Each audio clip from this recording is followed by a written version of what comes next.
ಕರ್ತನಲ್ಲಿ ಪ್ರೀತಿಯ ದೇವಚಂದ್ರೆ, ದೇವರಾಗಿರುವಂಥ ಯೇಸು ಕರ್ತನ ನಾಮದಲ್ಲಿ ಸಂಜೆಗೊಂದು ಸತ್ಯ ಸಂದೇಶ ಅನ್ನುವಂತಹ ಈ ಸಂಚಿಕೆಯಲ್ಲಿ ವಾರಕ್ಕೊಂದು ಮಿಷನರಿಗಳ ಜೀವನ ಚರಿತ್ರೆಯನ್ನು ಕುರಿತಾಗಿ ಮಾರ್ಟಿನ್ ಲೂಥರ್ ಅವರ ಕುರಿತಾದಂತಹ 2ನೇ ಭಾಗವನ್ನು ಈ ದಿವಸದಲ್ಲಿ ನಾವು ಧ್ಯಾನಿಸಲಿಕ್ಕಿದ್ದೇವೆ.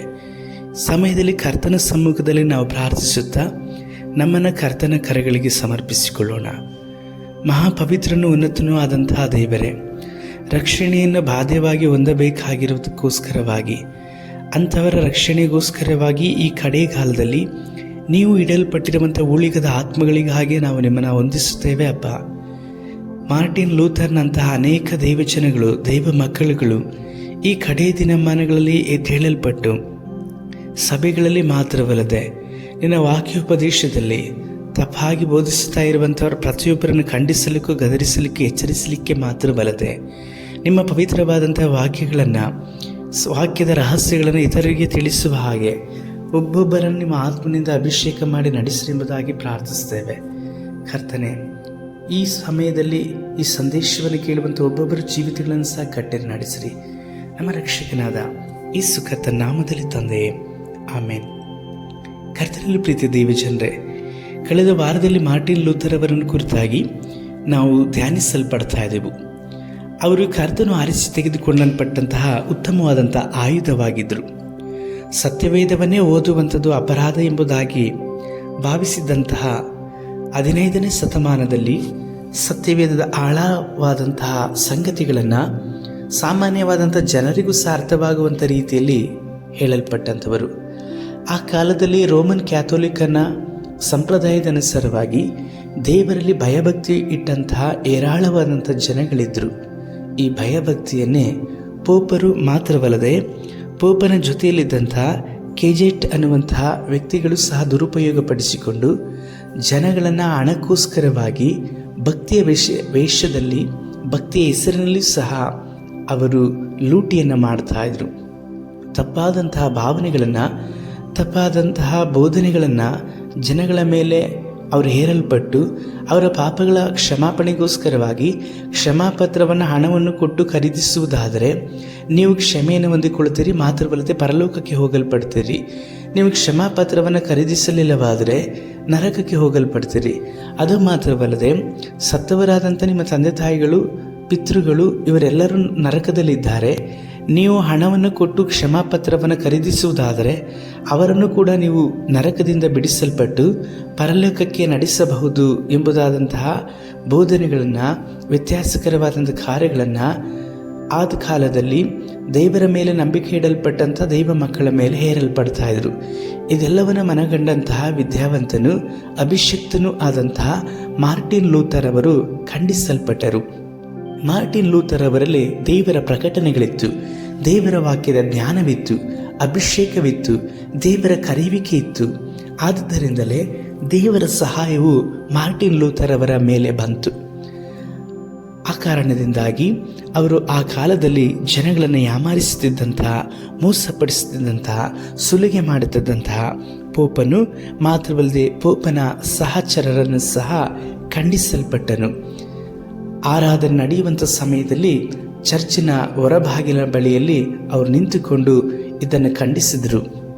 ಮಾತ್ರವಲ್ಲದೆ ಕರಪತ್ರಗಳನ್ನು ಅವರು ಚರ್ಚಿನ ಬಾಗಿಲ ಮೇಲೆ ಜಡಿಯಲ್ಪಟ್ಟರು. ತಕ್ಷಣದಲ್ಲೇ ಎಲ್ಲ ಕಡೆಯೂ ಸಹ ಮಾರ್ಟಿನ್ ಲೂಥರ್ ಅವರ ಈ ಒಂದು ಕರಪತ್ರಗಳು ಸರಾಗವಾಗಿ, ಹೇರಾಳವಾಗಿ, ವೇಗವಾಗಿ ಅದು ಹರಡಿಕೊಂಡಿತ್ತು. ಜನಗಳು ಸತ್ಯವನ್ನು ತಿಳಿದುಕೊಳ್ಳೋದಕ್ಕೋಸ್ಕರವಾಗಿ ತವಕಪಟ್ಟರು. ಅನೇಕರು ಮಾರ್ಟಿನ್ ಲೂಥರನ ಬರಹಗಳಿಗೋಸ್ಕರವಾಗಿ ಬೇಡಿಕೆ ಇಟ್ಟರು. ಆ ಕಾಲದಲ್ಲಿ ಜರ್ಮನಿಯಾದ್ಯಂತ ಇದು ಕಾಡ್ಗಿಚ್ಚಿನ ಹಾಗೆ ಹರಡಿಕೊಂಡಿತ್ತು. ಇದರಿಂದ ಕೋಪಗೊಂಡಂತಹ ಪೋಪ್ ಮಾತ್ರವಲ್ಲದೆ ಪೋಪ್ನ ಸಹಚರನಾದಂಥ ಕೆಜೆಟ್ ಇವರೆಲ್ಲರೂ ಸಹ ಹೇಗಾದರೂ ಮಾಡಿ ಲೂಥರನನ್ನು ಸಾಯಿಸಬೇಕು, ಬಂಧಿಸಬೇಕು ಅನ್ನುವಂತಹ ಆಲೋಚನೆಯುಳ್ಳವರಾಗಿದ್ದರು. 1518 ಅಕ್ಟೋಬರ್ 17ನೇ ತಾರೀಕಿನಂದು ಆಕ್ಸ್ಬರ್ಗ್ ಅನ್ನುವಂಥ ಪಟ್ಟಣದಲ್ಲಿ ಪ್ರತಿಯೊಬ್ಬರೂ ಸಹ ಲೂಥರ್ನ ಹಣೆಯ ಬರಹದ ಬಗ್ಗೆ ಮಾತನಾಡ್ತಾ ಇದ್ರು. ಅಂದರೆ ಪೋಪ್ನು ಲೂಥರ್ನನ್ನು ಕೊಲ್ಲಲ್ಪಡುತ್ತಾರೆ ಎಂಬುದಾಗಿ ಹೇಳಿ ನಿರೀಕ್ಷಿಸಲ್ಪಡ್ತಾ ಇದ್ರು. ಯುರೋಪಿನ ಯಾವೊಬ್ಬ ವ್ಯಕ್ತಿಯಾಗಲಿ ಪೋಪ್ನಿಗೆ ಸವಾಲನ್ನು ಒಡ್ಡಿ ಪೋಪನಿಗೆ ವಿರುದ್ಧವಾಗಿ ಮಾತನಾಡಿ ಅವರು ಪೋಪ್ರಿಗೆ ಎದುರಾಕಿಕೊಂಡು ಬದುಕಿದ್ದು ಕಡಿಮೆ, ಅಂತಹ ಜನಗಳೇ ಇಲ್ಲ ಎಂಬುದಾಗಿ ಹೇಳಿ ನೆನೆಸಲ್ಪಟ್ಟರು. ಪೋಪರನ್ನು ಎದುರಿಸಿದಂತಹ ಕೊನೆಯ ವ್ಯಕ್ತಿ, ಭಯಾನಕವಾಗಿ ಜೀವಂತವಾಗಿ ಸುಡಲ್ಪಟ್ಟಂಥ ವ್ಯಕ್ತಿ ಪ್ರಭುವಿನ ಜಾನ್ ಹಸ್ ಅನ್ನುವಂಥ ವ್ಯಕ್ತಿ. ಅವರು ಪೋಪ್ಗೆ ವಿರುದ್ಧವಾಗಿ ಮಾತನಾಡಿದ್ರಿಂದ ಜೀವಂತವಾಗಿ ಪೋಪ್ ಆತನನ್ನು ಬೆಂಕಿಯಲ್ಲಿ ಎಲ್ಲ ಜನಗಳ ಎದುರುಗಡೆ ಸುಡಲ್ಪಟ್ಟಿದ್ರು. ಅಕ್ಟೋಬರ್ 12ರಂದು ಲೂಥರ್ ಕಾರ್ಡಿನಲ್ ಕೆಜೆಟ್ ಅವರನ್ನು ಭೇಟಿ ಮಾಡ್ತಾನೆ. ಈ ಕಾರ್ಡಿನಲ್ ಮಾತ್ರಲ್ಲದೆ ಕೆಜೆಟ್ ಇವರು ಪೋಪ್ನ ಅನುಯಾಯಿಗಳಾಗಿದ್ದರು. ಇವರುಗಳೇ ಜನಗಳನ್ನು ಯಾಮಾರಿಸ್ತಾ ಇದ್ರು.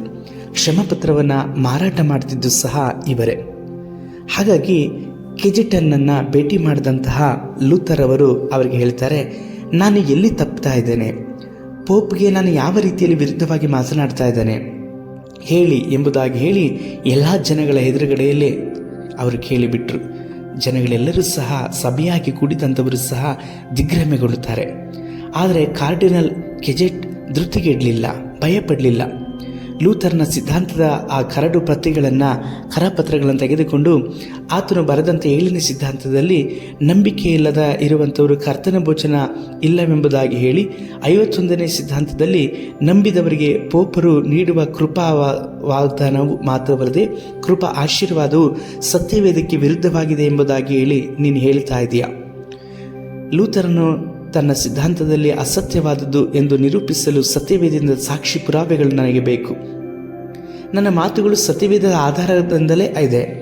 ಆದುದರಿಂದ ಇದೆಲ್ಲವನ್ನ ಹೇಗೆ ತಪ್ಪಾಗಿ ತಿಳಿದುಕೊಳ್ತೆ ಎಂಬುದಾಗಿ ಹೇಳುವಾಗ ಅದಕ್ಕೆ ಕೆಜೆಟ್ ಹೇಳ್ತಾನೆ, ಪೋಪ್ರು ಸತ್ಯವೇದಕ್ಕಿಂತಲೂ ಸಹ ದೊಡ್ಡವರು, ಸಭೆಗಿಂತಲೂ ಸಹ ಅವರು ಉನ್ನತವಾದಂಥವರು. ಅವರಿಗೆ ನೀವು ವಿರುದ್ಧವಾಗಿ ಮಾತನಾಡಲಿಕ್ಕೆ ಅಧಿಕಾರವೇ ಇಲ್ಲ. ಅವರು ಏನು ಮಾಡಿದ್ರೂ ಸಹ ಅದು ಸರಿ ಎಂಬುದಾಗಿ ಹೇಳಿ ಕೋಪಗೊಂಡು ಕೆಜೆಟನ್ರವರು ಲೂಥರ್ಗೆ ವಿರುದ್ಧವಾಗಿ ಮಾತನಾಡ್ತಾರೆ. ಪೋಪ್ನು ಜರ್ಮನಿಯನ್ನು ರಕ್ಷಿಸ್ತಾನೆ, ಮಾತ್ರವಲ್ಲದೆ ಪೋಪ್ನ ಕಿರುಬೆರಳು ಇಡೀ ಜರ್ಮನಿಗಿಂತಲೂ ಸಹ ಬಲಿಷ್ಠವಾದದ್ದು. ಪೋಪು ಅರಸನಿಗಿಂತಲೂ ಸಹ ದೊಡ್ಡವನು, ನಿನ್ನನ್ನು ರಕ್ಷಿಸಲು ಯಾರಿಂದಲೂ ಸಾಧ್ಯವಿಲ್ಲ ಎಂಬುದಾಗಿ ಹೇಳಿ ಲೂಥರ್ನಿಗೆ ಬೆದರಿಕೆ ಹಾಕ್ತಾರೆ. ಹೀಗೆ 4 ದಿನಗಳ ನಂತರದಲ್ಲಿ ಕಾರ್ಡಿನಲ್ ಲೂಥರ್ರವನ್ನು ಬಹಿಷ್ಕಾರ ಮತ್ತು ಬೆದರಿಕೆಗಳಿಂದ ಒತ್ತಾಯಿಸ್ತಲೇ ಇರ್ತಾರೆ. ಆದರೆ ಲೂಥರನು ಯಾವ ಬೆದರಿಕೆಗೂ ಸಹ ಬಗ್ಗೋದಿಲ್ಲ. ತನ್ನ ಅಂತರಾತ್ಮಕ್ಕೆ ವಿರುದ್ಧವಾಗಿ ಏನನ್ನೂ ಸಹ ನಾನು ಮಾಡಲಿಕ್ಕೆ ಸಾಧ್ಯವಿಲ್ಲ. ಮನುಷ್ಯರ ಮಾತಿಗಿಂತ ನಾನು ದೇವರ ಮಾತಿಗೆ ಬೆಲೆ ಕೊಡುತ್ತೇನೆ. ಸತ್ಯವೇದ ನನ್ನ ಪರವಾಗಿ ಮಾತನಾಡ್ತಾ ಇದೆ ಎಂಬುದಾಗಿ ಹೇಳಿ ಗಟ್ಟಿಯಾಗಿ ಕೆಜೆಟನ್ಗೆ ಹೇಳಿಬಿಡ್ತಾರೆ. 4ನೇ ದಿನ ಇನ್ನು ಯಾವುದೇ ರೀತಿಯ ಸಂಧಾನಕ್ಕೆ ಅವಕಾಶವಿಲ್ಲ ಎಂಬುದಾಗಿ ಸ್ಪಷ್ಟವಾಯಿತು. ಲೂಥರ್ನ ಸ್ನೇಹಿತರು ಮತ್ತು ಬೆಂಬಲಿಗರು ಪೋಪ್ನ ಕಡೆಯವರು ಲೂಥರ್ನನ್ನು ಸೆರೆ ಒಯ್ದು ಕೊಂದುಬಿಡುತ್ತಾರೆ ಎಂಬುದಾಗಿ ಹೇಳಿ ಭಯಪಡ್ತಾ ಇದ್ರು. ಆದರೆ ಲೂಥರ್ನು ಕೂಡಲೇ ವಿಟನ್ಬರ್ಗ್ಗೆ ಓಡಿ ಹೋಗಬೇಕೆಂಬುದಾಗಿ ಹೇಳಿ ಅವರು ಆಲೋಚನೆಯನ್ನು ಹೇಳಿಕೊಡ್ತಾರೆ. ರಾಜನ ಕಾರ್ಯದರ್ಶಿಯಾದಂಥ ಸ್ಟಾಪಿಟ್ಸ್ ಎಂಬ ಪರಿಣಿತನಾದಂಥ ಮಾರ್ಗದರ್ಶಿ ಹಾಗೂ ಕುದುರೆಯನ್ನು ವ್ಯವಸ್ಥೆ ಮಾಡ್ತಾನೆ. ಆಕ್ಸ್ಬರ್ಗ್ ಮ್ಯಾಜಿಸ್ಟ್ರೇಟ್ ಲ್ಯಾಂಗೆ ಮ್ಯಾಂಟೇನ್ ಲೂಥರ್ನ ರಾತ್ರಿ ಊಟದ ವ್ಯವಸ್ಥೆಯನ್ನು ಸಹ ಮಾಡ್ತಾರೆ. ಆದರೆ ಅವರು ರಾತ್ರಿ ಸಮಯದಲ್ಲಿ ಊಟವನ್ನು ಬಿಡ್ತಾರೆ. ಲೂಥರ್ ರಾತ್ರಿಯೆಲ್ಲ ಸಹ ಪ್ರಯಾಣ ಮಾಡಿ ಮಾನ್ಹೇಮ್ ಎಂಬ ಒಂದು ಪಟ್ಟಣವನ್ನು ತಲುಪ್ತಾರೆ. ಬಹಳವಾಗಿ ಆಯಾಸಗೊಂಡಿರ್ತಾರೆ. ಅಲ್ಲಿಂದ ಆತನು ವಿಟನ್ಬರ್ಗ್ಗೆ ತಲುಪಿದಾಗ ಅಲ್ಲಿನ ಜನರು ಒಬ್ಬ ಯುದ್ಧ ವೀರನನ್ನು ಸ್ವಾಗತಿಸುವಂಥ ರೀತಿಯಲ್ಲಿ, ಒಂದು ಯುದ್ಧವನ್ನೇ ಜಯಿಸಲ್ಪಟ್ಟಂತಹ ದೊಡ್ಡ ವೀರನನ್ನು ಸ್ವಾಗತಿಸುವಂಥ ರೀತಿಯಲ್ಲಿ ಲೂಥರ್ನನ್ನು ಸ್ವಾಗತ ಮಾಡ್ತಾರೆ. ಅಂದು ಆತನ 95 ಸಿದ್ಧಾಂತಗಳು ಮೊದಲನೇ ವಾರ್ಷಿಕೋತ್ಸವ ಆಯಿತು. ಅಂದರೆ 95 ಸಿದ್ಧಾಂತಗಳನ್ನು ಪೋಪರಿಗೆ ವಿರುದ್ಧವಾಗಿ, ಇದು ಸತ್ಯವೇದಕ್ಕೆ ವಿರುದ್ಧವಾಗಿ ಎಂಬುದಾಗಿ ಹೇಳಿ ಬರೆಸಿ ಅವರು ಕರಪತ್ರಗಳನ್ನಾಗಿ ಹಂಚಿಸಲ್ಪಟ್ಟಂತಹ ಸುಮಾರು 95 ಆ ಪತ್ರಿಕೆಗಳಿಗೆ 1 ವರ್ಷಗಳ ತನಕವಾಗಿ ಅವರು ಹಾಗೆ ಮಾಡಲ್ಪಟ್ಟದಕ್ಕೆ ಸರಿಸುಮಾರು 1 ವರ್ಷವಾಗಿತ್ತು. ಇದನ್ನು ಅವರು ಸಂತೋಷದಿಂದಲೂ ಸಡಗರದಿಂದಲೂ ಆಚರಿಸಿಕೊಳ್ತಾರೆ. ಅದು ಮಾತ್ರವಲ್ಲದೆ ಪೋಪನ ಅನುಯಾಯಿಗಳಾದಂಥ ಕೆಜೆಟನ್ ಇವರಿಗೆ ವಿರುದ್ಧವಾಗಿ ಲೂಥರ್ ಏನೆಲ್ಲವನ್ನು ಮಾತನಾಡಲ್ಪಟ್ಟಿದ್ದರೂ ಆ ವಿಷಯವಾದಂಥ ಸಂಗತಿಗಳನ್ನು ತಿಳಿದುಕೊಳ್ಳಲಿಕ್ಕೋಸ್ಕರವಾಗಿ ಅಲ್ಲಿನ ಜನಗಳು ಸಹ ಲೂಥರನ ಮಾತುಗಳನ್ನು ಕೇಳಲಿಕ್ಕಾಗಿ ಆಸಕ್ತರಾಗಿ ಕಾದುಕೊಂಡಿದ್ದಾರೆ. ಲೂಥರ್ ತನ್ನ ಸಂದರ್ಶನ ಕುರಿತಾದ ವಿವರಗಳನ್ನು ಒಂದು ಕರಪತ್ರದಲ್ಲಿ ಪ್ರಕಟಪಡಿಸ್ತಾರೆ.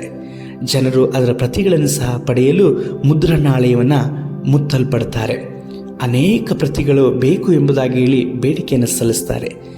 ರಾತ್ರಿ ಹಗಲು ಅನೇಕ ಪ್ರತಿಗಳನ್ನು ಪ್ರಿಂಟ್ ಮಾಡಲಿಕ್ಕೋಸ್ಕರವಾಗಿ ಶ್ರಮಿಸ್ತಾರೆ. ಯುರೋಪಿನ ಎಲ್ಲ ದೇಶಗಳಲ್ಲೂ ಸಹ ಕಾಡ್ಗಿಚ್ಚಿನ ಹಾಗೆ ಈ ಕರಪತ್ರಗಳು ವಿತರಣೆಗೊಳ್ಳಲ್ಪಡ್ತದೆ. ಮಾತ್ರವಲ್ಲದೆ ಪೋಪನ ವಿರುದ್ಧವಾಗಿ ಮಾಡಲ್ಪಟ್ಟಂತಹ ಸತ್ಯವೇದಕ್ಕೆ ಅನುಸಾರವಾಗಿ ಮಾಡಲ್ಪಟ್ಟಂಥ ಈ ಕರಪತ್ರಗಳು ದಿನೇ ದಿನೇ ಅನೇಕ ಜನಗಳ ಬಳಿಯಲ್ಲಿ ತಲುಪಲ್ಪಡುತ್ತದೆ. ಮಾತ್ರವಲ್ಲದೆ ಆ ಕಾಲದಲ್ಲಿ ಅಸ್ ಅನ್ನುವಂತಹ ಕರ್ತನನ್ನು ಹಿಂಬಾಲಿಸಲ್ಪಟ್ಟಂತಹ ವ್ಯಕ್ತಿ ಸಭೆಯಲ್ಲಿದ್ದನು. ಪೋಪ್ನ ಈ ದುರ್ಬೋಧನೆಗಳನ್ನು ಅವನು ಖಂಡಿಸಿದನು. ಮಾತ್ರವಲ್ಲದೆ ಪೋಪ್ಗೂ ಹಸ್ಗೂ ಯಾವಾಗಲೂ ಸಹ ಈ ವಿಷಯವಾಗಿ ಮಾತಿನ ಮುಖಾಂತರವಾಗಿ ಯುದ್ಧ ನಡೀತಲೇ ಇತ್ತು. ಇದನ್ನು ಗಮನಿಸಲ್ಪಟ್ಟಂತಹ ಪೋಪ್ ಜಾನ್ ಹಸ್ನನ್ನ ವಿಚಾರಣೆಗೆ ಗುರಿಪಡಿಸುತ್ತಾರೆ. ರೋಮನ್ ಕ್ಯಾಥೋಲಿಕ್ ಸಭೆಯ ಒಂದು ಕರಾಳ ಅಧ್ಯಾಯ ಆ ದಿನದಲ್ಲಾಗಿತ್ತು. ಆದರೆ ಸಭೆಯ ಆಲೋಚನಾ ಮಂಡಿಯು ವಿರುದ್ಧವಾಗಿ ಯಾರೂ ಧ್ವನಿ ಎತ್ತಲಿಲ್ಲ. ಜಾನ್ ಹಸ್ಸನಿಗೆ ವಿಚಾರಣೆಯಲ್ಲಿ ರಕ್ಷಣೆಯನ್ನು ನೀಡುವುದಾಗಿ ಹೇಳಿ ಪೋಪ್ ಮತ್ತು ಆತನ ಸಂಗಡಿಗರು ಸಭೆಯ ಈ ವಿರೋಧಿಗೆ ರಕ್ಷಣೆಯನ್ನು ನೀಡಲಿಕ್ಕೆ ಸಾಧ್ಯವಿಲ್ಲ ಎಂಬುದಾಗಿ ಹೇಳಿ ಅವರ ಹಿಂಬದಿಯಲ್ಲಿ ಹಸ್ನನ್ನು ಬೆಂಕಿ ಇಟ್ಟು ಕೊಲ್ಲಲ್ಪಟ್ಟಿರ್ತಾರೆ. ಜಾನ್ ಹಸ್ಸು ಒಬ್ಬ ದೊಡ್ಡ ಪ್ರವಾದಿಯೂ ಸಹ ಆಗಿದ್ದನು.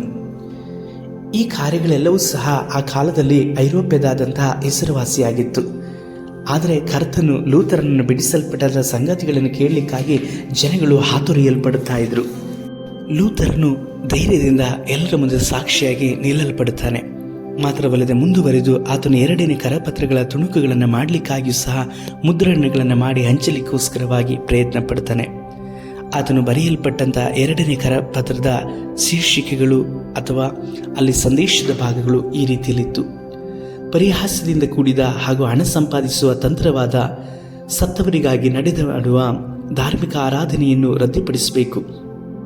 ಮೆರವಣಿಗೆಗಳು, ಸಂತ ದಿನಾಚರಣೆಗಳು, ಭಾನುವಾರ ಹೊರತುಪಡಿಸಿ ಇತರೆ ಹಬ್ಬಗಳನ್ನು ಸಹ ರದ್ದುಪಡಿಸಬೇಕು. ಸನ್ಯಾಸಿ ಮಠಗಳ ಸಂಖ್ಯೆಯನ್ನು ಕಡಿಮೆ ಮಾಡಬೇಕು ಮತ್ತು ಅವುಗಳನ್ನು ಶಾಲೆಗಳಲ್ಲಾಗಿ ಪರಿವರ್ತನೆ ಮಾಡಬೇಕು. ಯಾವುದೇ ಸಮಯದಲ್ಲಿ ದೀಕ್ಷೆಯ ಕಟ್ಟುಪಾಡಿಗೆ ಒಳಪಡಿಸದಂತೆ ಈ ಶಾಲೆಗಳಿಗೆ ಸೇರುವ ಹಾಗೂ ಬಿಡುವ ಸ್ವಾತಂತ್ರ್ಯವನ್ನು ಜಾರಿಗೆ ತರಬೇಕು. ಉಪವಾಸವನ್ನು ಇಚ್ಛೆಯಿಂದ ಮಾಡಬೇಕು ಹೊರತು ಪ್ರೇರೇಪಿಸಬಾರದು. ಕ್ರೈಸ್ತ ಪ್ರಪಂಚದಲ್ಲಿ ಭಿಕ್ಷೆ ಬೇಡುವುದನ್ನು ಪೂರ್ಣವಾಗಿ ನಿಲ್ಲಿಸಬೇಕು. ಪ್ರತಿ ನಗರವು ತನ್ನಲ್ಲಿರುವ ಬಡವರಿಗೆ ಆಧಾರವಾಗಿರಬೇಕು ಮತ್ತು ಹೊರಗಿನಿಂದ ಬರುವ ಭಿಕ್ಷುಕರ, ಸಾಧು ಸನ್ಯಾಸಿಗಳ ಪ್ರವೇಶವನ್ನು ನಿಷೇಧಿಸಬೇಕು. ಪ್ರತಿಯೊಬ್ಬನು ದುಡಿದು ತಿನ್ನಬೇಕು. ದುಡಿಯದೆ ಇರುವವನಿಗೆ ತಿನ್ನುವ ಹಕ್ಕೂ ಇಲ್ಲ. ಪೋಪರ ಪದ ಚುಂಬನ ಅಂತ್ಯಗೊಳ್ಳಬೇಕು. ಇದು ಕ್ರಿಸ್ತನ ಬೋಧನೆಗೆ ವಿರುದ್ಧವಾದುದು. ಲೂಥರ್ನ ಅಂತಿಮ ಹಾಗೂ ಕೋಲಾಹಲ ಎಬ್ಬಿಸುವಂಥ ದಾಳಿಗಳು ಈ ರೀತಿಯಲ್ಲಿ ಅನೇಕರನ್ನ ಬಡಿದೆಬ್ಬಿಸುವಂಥ ರೀತಿಯಲ್ಲಿ ಕರಪತ್ರಗಳನ್ನು ಹಂಚಿಸಲಾಗಿತ್ತು. ಲೂಥರನ ಈ ಕರಪತ್ರವು ಎಲ್ಲ ಕಡೆಯೂ ಸಹ ವೇಗವಾಗಿ ಹರಡಲ್ಪಟ್ಟಿತು. ಇದರ ನಡುವೆ 3ನೇ ಕರಪತ್ರವನ್ನು ಸಹ ಲೂಥರನು ಬರೆಯಲ್ಪಟ್ಟನು. ಆ ಕರಪತ್ರದಲ್ಲಿ ಮಾನವನು ತನ್ನ ನಂಬಿಕೆಯಿಂದಾಗಿ ಸ್ವತಂತ್ರನು, ಆದರೆ ಅದು ಪ್ರೀತಿಯಲ್ಲಿ ಮತ್ತು ಒಳ್ಳೆಯ ಕಾರ್ಯಗಳಲ್ಲಿ ಪ್ರಕಟಗೊಳ್ಳುತ್ತದೆ. ಒಬ್ಬ ವ್ಯಕ್ತಿ ಒಳ್ಳೆಯ ಕಾರ್ಯ ಮಾಡುವ ಮೊದಲು ತಾನು ಒಳ್ಳೆಯವನಾಗಿರಬೇಕು. ಒಳ್ಳೆಯ ವರವು ಕೆಟ್ಟ ಫಲವನ್ನು ಕೊಡಲಾರದು. ಕೆಟ್ಟ ಮರವು ಒಳ್ಳೆಯ ಫಲವನ್ನು ಕೊಡಲಾರದು. ಹಣ್ಣು ಮರವನ್ನು ಹೊರುವುದಿಲ್ಲ ಅಥವಾ ಮರವು ಹಣ್ಣಿನ ಮೇಲೆ ಬೆಳೆಯುವುದಿಲ್ಲ. ಆದರೆ ಮರ ಹಣ್ಣನ್ನು ಹೊರುವುದು ಮತ್ತು ಹಣ್ಣು ಮರದ ಮೇಲೆ ಬೆಳೆಯುವುದು. ಒಂದು ಒಳ್ಳೆ ಅಥವಾ ಕೆಟ್ಟ ಮನೆಯ ವಾಸ್ತುಶಿಲ್ಪಿಯನ್ನು ಒಳ್ಳೆಯವನನ್ನಾಗಲಿ ಅಥವಾ ಕೆಟ್ಟವನನ್ನಾಗಲಿ ಮಾಡಲಾರದು. ಆದರೆ ಒಳ್ಳೆ ಅಥವಾ ಕೆಟ್ಟ ವಾಸ್ತುಶಿಲ್ಪಿ ಒಳ್ಳೆಯ ಅಥವಾ ಕೆಟ್ಟ ಮನೆಯನ್ನು ಸೃಷ್ಟಿಸಬಲ್ಲನು. ಹಾಗೆಯೇ ಒಬ್ಬನ ಕೃತ್ಯಗಳು ನಂಬಿಕೆಯಿಂದ ಮಾಡಿದ ಕೆಲಸ ಒಳ್ಳೆಯದಾಗಿರುತ್ತದೆ, ಅಪನಂಬಿಕೆಯಿಂದ ಮಾಡಿದ ಕಾರ್ಯ ಕೆಟ್ಟದಾಗಿರುತ್ತದೆ. ನಂಬಿಕೆ ಒಬ್ಬ ವಿಶ್ವಾಸಿಯನ್ನಾಗಿ ಮಾಡುವುದು, ಹಾಗೆಯೇ ಅವನ ಕಾರ್ಯಗಳನ್ನು ಸಹ ಒಳ್ಳೆಯದನ್ನಾಗಿ ಮಾಡುತ್ತದೆ. ಆದರೆ ಕೃತ್ಯಗಳಲ್ಲಿ ಅವರನ್ನು ವಿಶ್ವಾಸಿಯನ್ನಾಗಿ ಮಾಡಲಾರದು ಅಥವಾ ನೀತಿವಂತನನ್ನಾಗಿಸಲಕ್ಕೆ ಸಾಧ್ಯವಿಲ್ಲ. ನಂಬಿಕೆ ದೇವರ ಬಗ್ಗೆ ಪ್ರೀತಿಯನ್ನು ಮತ್ತು ಸಂತೋಷವನ್ನು ಉಂಟು ಮಾಡುತ್ತದೆ. ಪ್ರೀತಿಯು ನಿಸ್ವಾರ್ಥ ಸೇವೆಯನ್ನು ಮಾಡಲು ಪ್ರೇರೇಪಿಸುತ್ತದೆ. ಅದು ಇತರರಿಂದ ಯಾವುದೇ ಪ್ರತಿಫಲವನ್ನು ಅಪೇಕ್ಷಿಸುವುದಿಲ್ಲ, ಹೊಗಳಿಕೆಯನ್ನು ಬಯಸುವುದಿಲ್ಲ, ಸ್ನೇಹಿತರು ಶತ್ರುಗಳು ಎಂಬ ಭೇದವನ್ನು ಮಾಡುವುದಿಲ್ಲ, ಲಾಭ ಮತ್ತು ನಷ್ಟವನ್ನು ಗಣನೆಗೆ ತೆಗೆದುಕೊಳ್ಳುವುದಿಲ್ಲ. ಕ್ರಿಸ್ತನಲ್ಲಿರುವ ಆ ಪ್ರೀತಿಯು ಎಲ್ಲವನ್ನು ಅಡಗಿಸಿಕೊಳ್ಳುತ್ತದೆ, ಎಲ್ಲವನ್ನು ನಂಬುತ್ತದೆ, ಎಲ್ಲವನ್ನು ನಿರೀಕ್ಷಿಸುತ್ತದೆ, ಎಲ್ಲವನ್ನು ಸಹಿಸಿಕೊಳ್ಳುತ್ತದೆ. ಇದೇ ನಿಜವಾದ ಕ್ರೈಸ್ತತ್ವ, ಕ್ರಿಸ್ತಿಯ ಜೀವಿತ ಎಂಬುದಾಗಿ ಹೇಳಿ 3ನೇ ಪತ್ರಿಕೆಯಲ್ಲೂ ಸಹ ಬರೆಯಲ್ಪಟ್ಟರು. ಈ 3ನೇ ಪತ್ರಿಕೆಯಿಂದಾಗಿ ಪೋಪ್ ಮತ್ತು ಮಾತ್ರವಲ್ಲದೆ ಲೂಥರನ ಸಮರ ದೊಡ್ಡದಾಗಿ ನಡೆಯಲ್ಪಟ್ಟಿತು.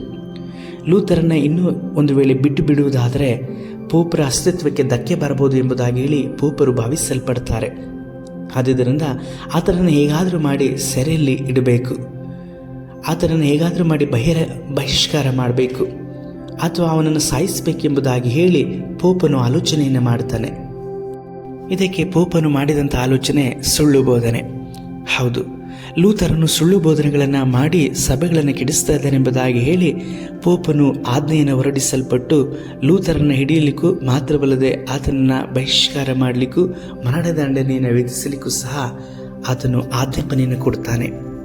ಪೋಪ್ನು ಲೂಥರನ ಮೇಲೆ ಸುಳ್ಳು ಸಂದೇಶಗಳನ್ನು ಮಾತ್ರವಲ್ಲದೆ ಸುಳ್ಳಾದಂಥ ಬೋಧನೆಗಳನ್ನು ಮಾಡ್ತಾನೆಂಬುದಾಗಿ ಹೇಳಿ ಬಹಿಷ್ಕಾರವನ್ನು ಹಾಕಲ್ಪಡ್ತಾರೆ. ಈ ಬಹಿಷ್ಕಾರವನ್ನು ಲೂಥರನು ಅನೇಕ ದಿವಸಗಳ ಹಿಂದೆಯೇ ನಿರೀಕ್ಷಿಸಿದನು. ಆ ಬಹಿಷ್ಕಾರದ ಆದೇಶದ ಸಾರಾಂಶ ಈ ರೀತಿಯಲ್ಲಿರ್ತದೆ. ಮಾರ್ಟಿನ್ ಲೂಥರನು ತಪ್ಪಾದ ಬೋಧನೆಯನ್ನು ಜನರ ಮಧ್ಯೆ ಹರಡುವುದರ ಮೂಲಕ ಅಪರಾಧಿಯಾಗಿರುವನು. ಲೂಥರನು ಸಭೆಯ ಎಲ್ಲ ಕಾರ್ಯಕಲಾಪಗಳಲ್ಲಿ ಭಾಗವಹಿಸುವುದನ್ನು ತಡೆಹಿಡಿಯಲಾಗಿದೆ ಮತ್ತು ಪೋಪರ ಆದೇಶದ ಹೊರಡಿಸಿದ 60 ದಿನಗಳ ಒಳಗೆ ತನ್ನ ಬೋಧನೆಗಳನ್ನು ಅಲ್ಲಗೆಳೆಯಲು ಕಾಲಾವಕಾಶ ನೀಡಲಾಗಿದೆ. ಲೂಥರನು ಮತ್ತು ಆತನ ಅನುಯಾಯಿಗಳು ಈ 60 ದಿನಗಳೊಳಗೆ ಅಲ್ಲಗೆಳೆಯಲು ತಪ್ಪಿದಲ್ಲಿ ಅವರನ್ನು ಬಹಿಷ್ಕರಿಸಲಾಗುವುದು. ಕಾನೂನಿನ ಪ್ರಕಾರ ಅವರಿಗೆ ಶಿಕ್ಷೆಯನ್ನು ಸಹ ಕೊಡಲಾಗುವುದು. ಬಹಿಷ್ಕರಿಸಿದ ನಂತರ ಕ್ರೈಸ್ತರು ಲೂಥರನೊಂದಿಗೂ ಮತ್ತು ಆತನ ಅನುಯಾಯಿಗಳೊಂದಿಗೂ ಯಾವುದೇ ಸಂಪರ್ಕವನ್ನು ಇಟ್ಟುಕೊಳ್ಳಬಾರದು ಮತ್ತು ಅವರಿಗೆ ಆಶ್ರಯ ನೀಡಬಾರದು. ಅವರನ್ನು ಬಂಧಿಸಿ ರೋಮ್ಗೆ ಕಳುಹಿಸಿಕೊಡುವಂತೆ ಮ್ಯಾಜಿಸ್ಟ್ರೇಟರಿಗೆ ಅಪ್ಪಣೆಯನ್ನು ಮಾಡ್ತಾನೆ. ಲೂಥರನು ಯಾವುದೇ ಪ್ರಕಟಣೆಗಳು ಮತ್ತು ಪುಸ್ತಕಗಳನ್ನು ಓದಬಾರದು. ಅವುಗಳನ್ನು ಸುಡಬೇಕೆಂದು ಕ್ಯಾಥೋಲಿಕ್ ಜನರಿಗೆ ಪೋಪನು ಅಪ್ಪಣೆಯನ್ನು ಕೊಡ್ತಾನೆ.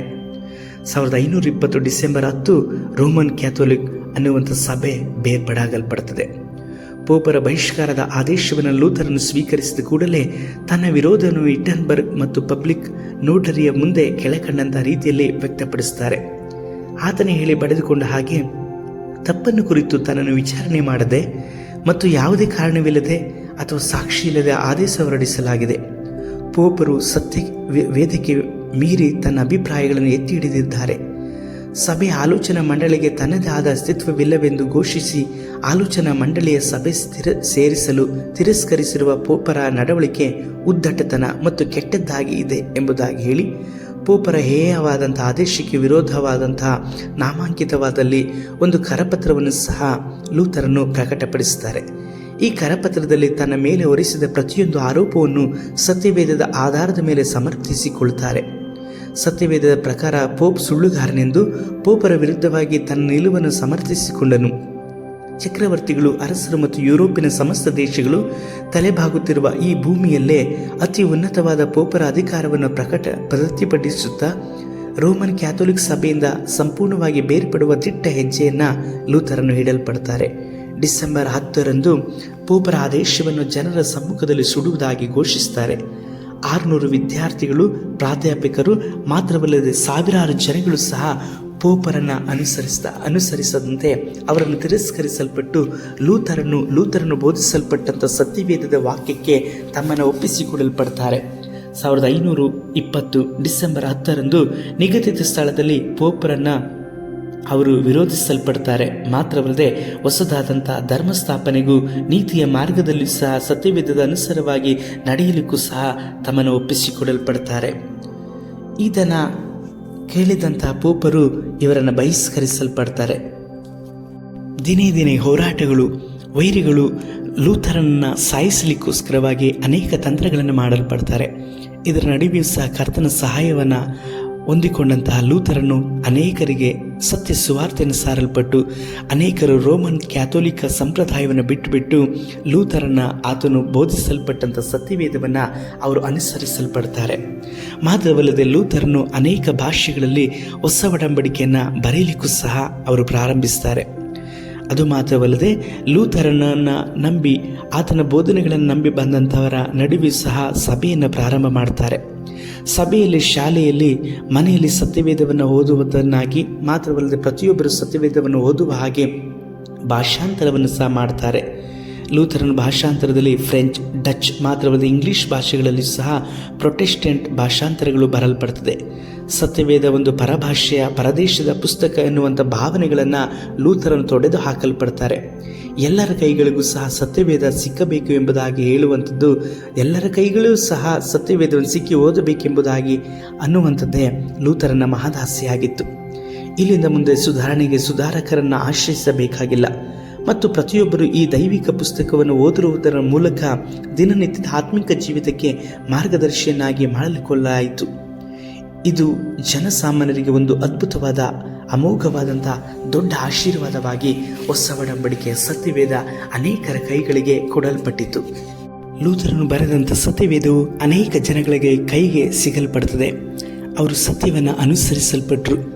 ಇಂದು ನನ್ನ ನಿಮ್ಮ ಕೈಗಳಲ್ಲಿ ಇರುವಂಥದ್ದು ಸಹ ಮಾರ್ಟಿನ್ ಲೂಥರ್ ಅವರು ಬರೆಯಲ್ಪಟ್ಟಂಥ ಸತ್ಯವೇದದ ಭಾಷಾಂತರವೇ ಆಗಿದೆ. ಕರ್ತನಿಗೋಸ್ಕರವಾಗಿ ಇಷ್ಟು ಅಪರಿಮಿತವಾಗಿ ಮಾರ್ಟಿನ್ ಲೂಥರ್ ಅವರು ಓಡಲ್ಪಟ್ಟರು. ಅಂದು ಯುರೋಪಿನ ದೇಶವನ್ನೇ ತಮ್ಮ ಕಪಿಮುಷ್ಟಿಯಲ್ಲಿ ಇಟ್ಟುಕೊಂಡಂತಹ ಪೋಪನ ಸಹಚರರು ಮಾತ್ರವಲ್ಲದೆ ಅರಸರುಗಳಿಗೆ ವಿರುದ್ಧವಾಗಿ ಸತ್ಯವೇದವನ್ನು ಅವರು ಹಿಡಿದುಕೊಂಡು ನಿಲ್ಲಲ್ಪಟ್ಟರು. ಕರ್ತನ ಬಲವನ್ನು, ಆತನ ಅತ್ಯಧಿಕವಾದಂಥ ಅಭಿಷೇಕವನ್ನು ಆತುಕೊಂಡಂಥ ವ್ಯಕ್ತಿ ಮಾರ್ಟಿನ್ ಲೂಥರ್. ಆತನು ದಿನೇ ದಿನೇ ಮರಣಾವಸ್ಥೆಯಲ್ಲಿ ನಡೆಯಲ್ಪಟ್ಟನು. ದಿನೇ ದಿನೇ ವಿರೋಧಿಗಳು ಮಾರ್ಟಿನ್ ಲೂಥರನನ್ನು ಹೇಗಾದರೂ ಮಾಡಿ ಸಾಯಿಸಬೇಕೆಂಬುದಾದಂಥ ರೀತಿಯಲ್ಲಿ ಆತನನ್ನು ಹೊಂಚು ಹಾಕಲ್ಪಟ್ಟರು. ಆದರೆ ಕರ್ತನು ದಯಾಳು. ಅವರನ್ನು ಆರಿಸಿಕೊಂಡಂಥ ಉದ್ದೇಶಕ್ಕನುಸಾರವಾಗಿ ಕರ್ತನು ಮಾರ್ಟಿನ್ ಲೂಥರ್ ಅವರನ್ನ ನಡೆಸಲ್ಪಟ್ಟರು. ಮಾರ್ಟಿನ್ ಲೂಥರರು ಸಹ ದೇವರ ಚಿತ್ತದನುಸಾರವಾಗಿ ನಡೆಯಲ್ಪಟ್ಟರು. ಲೂಥರನ ಓಟ ಕೋಲಾಹಲವಾಗಿತ್ತು, ಆದರೆ ಆತನ ಅಂತ್ಯ ಸಮಾಧಾನವಾಗಿತ್ತು. ಆತನು ಅರಸರು ಮಾತ್ರವಲ್ಲದೆ ಪೋಪನೊಂದಿಗೆ ಸತತವಾಗಿ ಹೋರಾಡಬೇಕಾಯಿತು. ಇದು ಮಾತ್ರವಲ್ಲದೆ ಸೈತಾನನ ಸೇನೆ ಜೊತೆಯಲ್ಲೂ ಸಹ ಹೋರಾಡಿದನು. ಆತನ ಜೀವಕ್ಕಾಗಿ ಪೋಪರು, ಅರಸರು, ಧರ್ಮಗುರುಗಳು, ಧರ್ಮಾಂಧರು ಪ್ರತಿನಿತ್ಯವೂ ಸಹ ಹೇಗಾದರೂ ಮಾಡಿ ಸಾಯಿಸಬೇಕೆಂಬುದಾಗಿ ಹೇಳಿ ಹೊಂಚು ಹಾಕಲ್ಪಟ್ಟರು. ಆತನ ಅಂತ್ಯ ಆತನ ಹಾಸಿಗೆಯಲ್ಲಿ ಆದದ್ದು ವಿಶೇಷ ಮತ್ತು ಸಮಾಧಾನಕರವಾಗಿ ಆಯಿತು. ಈ ಶತಮಾನದಲ್ಲಿ ನನ್ನಷ್ಟು ದೂಷಿಸಲ್ಪಟ್ಟವನು ಯಾರೂ ಇಲ್ಲ ಎಂಬುದಾಗಿ ಹೇಳಿ ಲೂಥರನು ತಾನೇ ಬರೆದುಕೊಳ್ಳುತ್ತಾರೆ. ಕಳೆದ 25 ವರ್ಷಗಳಲ್ಲಿ ಓರಂ ಸಂಸತ್ತಿನಲ್ಲಿ ಆತನು ಕಾಣಿಸಿಕೊಂಡ ದಿನದಿಂದ ಚಕ್ರವರ್ತಿಯ ಬಹಿಷ್ಕಾರ, ಪೋಪರ ಖಂಡನೆ ಪ್ರತಿದಿನವೂ ಸಹ ಅವನ ಮೇಲೆ ಕತ್ತಿ ತೂಗಲ್ಪಡುತ್ತಲೇ ಇತ್ತು. ಆದರೂ ಆತನ ತಲೆಯು ಒಂದು ಕೂದಲು ಸಹ ನೆಲಕ್ಕೆ ಬೀಳಲಿಕ್ಕೆ ಕರ್ತನು ಕೊಡಲಿಲ್ಲ. ಫ್ರಾನ್ಸಿಸನನ್ನು ಸೆರೆ ಹಿಡಿದು ಮತ್ತು ತುರ್ಕಿಯರನ್ನು ಶಿಕ್ಷಿಸಿದ ಕತ್ತಿ ಆತನನ್ನು ಮುಟ್ಟಲಿಕ್ಕೆ ದೇವರು ಬಿಡಲಿಲ್ಲ. ಲೂಥರ್ ತನ್ನೆಲ್ಲ ಕಾಲವನ್ನು ಕರ್ತನಿಗೋಸ್ಕರವಾಗಿ ಸಮರ್ಪಿಸಿಕೊಂಡನು. ಶಾಂತಿಯಿಂದ ಮಲಗಿದರು. ಆತನನ್ನು ತೊಡೆದು ಹಾಕಲು ರೋಮ್ ಸಾಮ್ರಾಜ್ಯ ಅರ್ಧ ರಾಜ್ಯವನ್ನು ಸಹ ಕೊಡಲಿಕ್ಕೋಸ್ಕರವಾಗಿ ಸಿದ್ಧವಾಗಿತ್ತು. ಆದರೆ ಅದಕ್ಕೆ ಆತನ ಜೀವಿತದ ಒಂದು ದಿನವನ್ನಾಗಿ, ಒಂದು ಗಂಟೆಯನ್ನಾಗಲಿ ಕಸಿದುಕೊಳ್ಳಲಿಕ್ಕೆ ಸಾಧ್ಯವೇ ಆಗಲಿಲ್ಲ. ನಾನು ಅಭಿಷೇಕಿಸಿದವನನ್ನು ಮುಟ್ಟಬೇಡ ಮತ್ತು ನನ್ನ ಪ್ರವಾದಿಯನ್ನು ತೊಂದರೆಪಡಿಸಬೇಡ ಎಂಬುದಾಗಿ ಕರ್ತನ ವಾಕ್ಯ ಇದೆ. ಆ ವಾಕ್ಯದನುಸಾರವಾಗಿ ಲೂಥರನಲ್ಲಿ ಇದ್ದಂಥ ಅಭಿಷೇಕ, ಲೂಥರನಲ್ಲಿ ಇದ್ದಂಥ ಕರ್ತನ ಕರೆಯುವಿಕೆ ಯಾವ ಅರಸನು, ಪೋಪನು ಸಹ ಲೂಥರನನ್ನು ಏನು ಮಾಡಲಿಕ್ಕೆ ಸಾಧ್ಯವಾಗಲಿಲ್ಲ. ಕರ್ತನು ತಾನು ಆರಿಸಿ ತೆಗೆದುಕೊಂಡದ ಉದ್ದೇಶಕ್ಕನುಸಾರವಾಗಿ ಲೂಥರನ್ನು ಉಪಯೋಗಿಸಿದ್ದನು. ಲೂಥರನು ಸಹ ದೇವರ ಚಿತ್ತಕ್ಕನುಸಾರವಾಗಿ ತನ್ನನ್ನು ಸಮರ್ಪಿಸಿಕೊಂಡರು. ಇಂದು ಲೂಥರನು ಚರಿತ್ರೆಯಾಗಿದ್ದಾರೆ. ಆತನು ಸಾಯಲ್ಪಟ್ಟರೂ ಸಹ ಸತ್ಯವೇದವನ್ನು ಹಿಡಿದುಕೊಳ್ಳುವಾಗ ಲೂಥರನ್ನು ಬರೆಯಲ್ಪಟ್ಟಂತೆ ಎಷ್ಟೋ ಕಾರ್ಯಗಳು ನಮ್ಮ ಜೊತೆಯಲ್ಲಿ ಪವಿತ್ರಾತ್ಮನ ಮುಖಾಂತರವಾಗಿ ಮಾತನಾಡ್ತಾ ಇದೆ. ಕರ್ತನಲ್ಲಿರುವ ಪ್ರೀತಿ ದೇವಜನರೇ, ಇಂದು ನೀವು ಹಿಡಿದಿರುವಂತಹ ಸತ್ಯವೇದ ಲೂಥರನ ಮರಣದ ಓಟ, ಆತನ ಕಣ್ಣೀರು, ವೇದನೆ, ಪ್ರತಿದಿನವೂ ಸಹ ವೈರಿಗಳು ಆತನನ್ನು ಮುಗಿಸಲಿಕ್ಕಾಗಿ ಕತ್ತಿಯನ್ನು ಹಿಡಿದು ಕಾಯಲ್ಪಡ್ತಾ ಇದ್ರು. ಭಯದಿಂದಲೂ ಕಳವಳದಿಂದಲೂ ಅವಿತುಕೊಂಡವರಾಗಿಯೂ ಅಲ್ಲಿಂದಿಲ್ಲಿ ಪ್ರಯಾಣ ಮಾಡುತ್ತಾ ಬೆದರುತ್ತಲೂ ಧೈರ್ಯವಾಗಿ ನಿಲ್ಲುತ್ತಲೂ ಸಹ ಲೂಥರನು ದೇವರ ವಾಕ್ಯಗಳನ್ನು ಬರೆಯಲ್ಪಟ್ಟರು. ಹಾಗೆ ಬರೆಯಲ್ಪಟ್ಟಂತಹ ಸತ್ಯವೇದ ವಾಕ್ಯಗಳು ನಮ್ಮ ಕೈಗಳಲ್ಲಿ ಸುಂದರವಾಗಿ ಕೊಡಲ್ಪಟ್ಟಿದೆ ಎಂಬುದಾಗಿ ನೋಡುವುದಾದರೆ ಅದರ ಹಿಂದೆ ಮಾರ್ಟಿನ್ ಲೂಥರ್ನ ತ್ಯಾಗ ಬಹಳಷ್ಟಿದೆ. ಮಾರ್ಟಿನ್ ಲೂಥರ್ ಅವರು 1546ನೇ ಇಸ್ವಿ ಫೆಬ್ರವರಿ 17ನೇ ತಾರೀಕು ಕರ್ತನಲ್ಲಿ ನಿದ್ರೆ ಹೋದರು. ಈ ಸಮಾಚಾರ ಜರ್ಮನಿ ದೇಶದ ಮಾತ್ರವಲ್ಲದೆ ಯುರೋಪಿನ ಎಲ್ಲ ದೇಶದಲ್ಲೂ ಸಹ ಹರಡಿಕೊಂಡಿತು.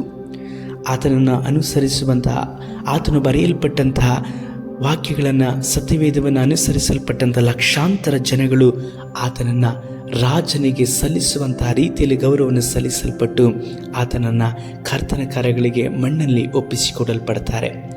ಕರ್ತನಲ್ಲಿರುವ ಪ್ರೀತಿಯ ದೇವಜನರೇ, ಇಂದು ನಾನು ನೀವು ಸಹ ಒಂದಲ್ಲ ಒಂದು ದಿನದಲ್ಲಿ ಮಣ್ಣಿಗೆ ಹೋಗಲ್ಪಡ್ತೇವೆ. ದೇವರಾಗಿರುವಂಥ ಯೇಸು ಕರ್ತನು ಹೇಳಲ್ಪಡ್ತಾರೆ, ಗೋಧಿಯ ಕಾಳು ನೆಲದಲ್ಲಿ ಬಿದ್ದು ಅದು ಸಾಯದಿದ್ದರೆ ಬಹಳ ಫಲವನ್ನು ಕೊಡಲಿಕ್ಕೆ ಸಾಧ್ಯವಿಲ್ಲ ಎಂಬುದಾಗಿ ಹೇಳಿ. ಅಂದು ಮಾರ್ಟಿನ್ ಲೂಥರ್ ಅವರು ಕರ್ತನಿಗೋಸ್ಕರವಾಗಿ ಸಮರ್ಪಿಸಿಕೊಂಡರು, ಬಹಳ ಫಲವನ್ನು ಕೊಡಲ್ಪಟ್ಟರು. ಇಂದು ಸತ್ಯವೇದ ನಮ್ಮ ಕೈಗಳಲ್ಲಿ ಸಿಗುವ ಹಾಗೆ ಅವರ ಪ್ರಯಾಸ ತ್ಯಾಗ ಎಷ್ಟು ಬಲವುಳ್ಳದ್ದಾಗಿದೆಯಲ್ವಾ. ಇಂದು ನಾವು ಸಹ ಕರ್ತನ ಕರಗಳಿಗೆ ನಮ್ಮನ್ನು ಸಮರ್ಪಿಸಿಕೊಳ್ಳುವ. ಮಾರ್ಟಿನ್ ಲೂಥರ್ನ ಉಪಯೋಗಿಸಲ್ಪಟ್ಟಂತೆ ಕರ್ತನು ನಮ್ಮನ್ನು ಉಪಯೋಗಿಸುವ ಹಾಗೆ ಒಂದು ವೇಳೆ ನಿಮಗೂ ಸಹ ಪೋಪನಂಥ ಅಧಿಕಾರಿಗಳು ಮಾತ್ರ ರಾಜಕಾರಣಿಗಳು ವಿರುದ್ಧವಾಗಿ ನೀವಿರುವಂಥ ಸ್ಥಳಗಳಿರುವ ಯಜಮಾನರುಗಳು ಅನೇಕರು ನಿಮಗೆ ವಿರುದ್ಧವಾಗಿ ನಿಂತಿರಬಹುದು. ಭಯಪಡಬೇಡ್ರಿ, ನಿಮ್ಮ ಪಕ್ಷ ದೇವರಿದ್ದಾರೆ. ಕರ್ತನ ಚಿತ್ತ ನಿಮ್ಮ ಮೇಲಿದೆ. ನೀವು ಕರ್ತನ ಚಿತ್ತವನ್ನು ನೆರವೇರಿಸಲಿಕ್ಕಾಗಿ ಒಪ್ಪಿಸಿಕೊಡ್ರಿ. ಕರ್ತ ನಿಮ್ಮ ಸಂಗಡ ಇರುತ್ತಾರೆ. ನಾವು ಪ್ರಾರ್ಥಿಸೋಣ. ಸರ್ವಶಕ್ತನಾದ ದೇವರೇ, ನಿನ್ನ ವಾಕ್ಯಗಳನ್ನು ಬರೆಸಲಿಕ್ಕೂ ಈ ಜಗತ್ತಿನಲ್ಲಿ ಅನೇಕರ ಮನಸ್ಸುಗಳನ್ನು ಮಾರ್ಪಡಿಸಲಿಕ್ಕೂ ವಾಕ್ಯಗಳನ್ನು ಮುದ್ರಿಸಲಿಕ್ಕೂ ನೀನು ಕೊಟ್ಟಂಥ ಲೂಥರನಿಗಾಗಿ ಸ್ತೋತ್ರ ಸ್ವಾಮಿ. ಮಾರ್ಟಿನ್ ಲೂಥರ್ನಂಥ ಅನೇಕ ಸೇವಕರನ್ನು ಎಬ್ಬಿಸಿರಿ. ಕಡೆಯ ದಿನಮಾನಗಳ ಸಭೆಯಲ್ಲಿ ನಡೆಯುತ್ತಿರುವಂಥ ಎಷ್ಟೋ ಅನ್ಯಾಯ ಅಕ್ರಮಗಳನ್ನು ಎದುರು ನಿಂತು ಖಂಡಿಸುವಂಥ ದೈವ ಸೇವಕರು, ದೈವಜನ, ದೈವ ಮಕ್ಕಳು ಎದ್ದೇಳಲ್ಪಡಲಪ್ಪ.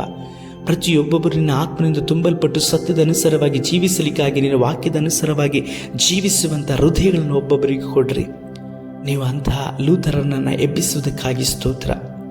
ಯೇಸು ಕರ್ತನ ನಾಮದಲ್ಲಿ ತಂದೆಯೇ, ಆಮೇನ್. ಕರ್ತನ ಪ್ರೀತಿಯ ದೇವಜನರೇ, ಈ ಒಂದು ಮಿಷನರಿಯ ಜೀವನ ಚರಿತ್ರೆ ನಿಮಗೆ ಪ್ರಯೋಜನಕರವಾಗಿದೆ ಎಂಬುದಾಗಿ ನಾನು ನಂಬುತ್ತೇನೆ. ಮಾತ್ರವಲ್ಲದೆ ನಿಮ್ಮ ಪ್ರಾರ್ಥನಾ ಮನವಿಗಳಿರುವುದಾದರೆ ನಮಗೆ ಹೇಳ್ರಿ. ನಾವು ನಿಮಗೋಸ್ಕರವಾಗಿ ಪ್ರಾರ್ಥಿಸುವಂಥ ವಿಷಯದಲ್ಲಿ ಸಂತೋಷವುಳ್ಳವರಾಗಿದ್ದೇವೆ. ನಿಮ್ಮ ಪ್ರಾರ್ಥನಾ ಮನವಿಗೋಸ್ಕರವಾಗಿ ಮಾತ್ರವಲ್ಲದೆ ನಿಮ್ಮ ಪ್ರಾರ್ಥನೆಯನ್ನು ಸಹ ನಾವು ಎದುರು ನೋಡುತ್ತೇವೆ. ನಮಗೋಸ್ಕರವಾಗಿ ನಮಗೆ ದೇವರು ಕೊಡಲ್ಪಟ್ಟಂಥ ಸೇವೆಯನ್ನು ನಾವು ನಂಬಿಗಸ್ತರಾಗಿ ಮಾಡಲಿಕ್ಕೋಸ್ಕರವಾಗಿಯೂ ಪ್ರಾರ್ಥನೆ ಮಾಡಿರಿ. ಈ ಒಂದು ಸಂಚಿಕೆ ನಿಮಗೆ ಇರುವುದಾದರೆ ಇತರರಿಗೂ ಸಹ ಇದನ್ನು ಹಂಚಿಕೊಳ್ಳ್ರಿ. ದೇವರು ನಿಮ್ಮನ್ನು ಆಶೀರ್ವಾದ ಮಾಡಲಿ. ನಾವು ಮತ್ತೊಂದು ವಾರದಲ್ಲಿ ಸಂಜೆಗೊಂದು ಸತ್ಯ ಸಂದೇಶ ವಿಷಯದಲ್ಲಿ ನಾವು ಮತ್ತೊಂದು ಸಂಚಿಕೆಯಲ್ಲಿ ಕೂಡಿ ಬರೋಣ. ಕರ್ತ ನಿಮ್ಮನ್ನು ಆಶೀರ್ವಾದ ಮಾಡಲಿ. ದೇವರ ಚಿತ್ತ ನಿಮ್ಮ ಜೀವಿತದಲ್ಲಿ ನೆರವೇರಲಿ. ಯೇಸು ಕರ್ತನಲ್ಲಿ ಆಮೇನ್.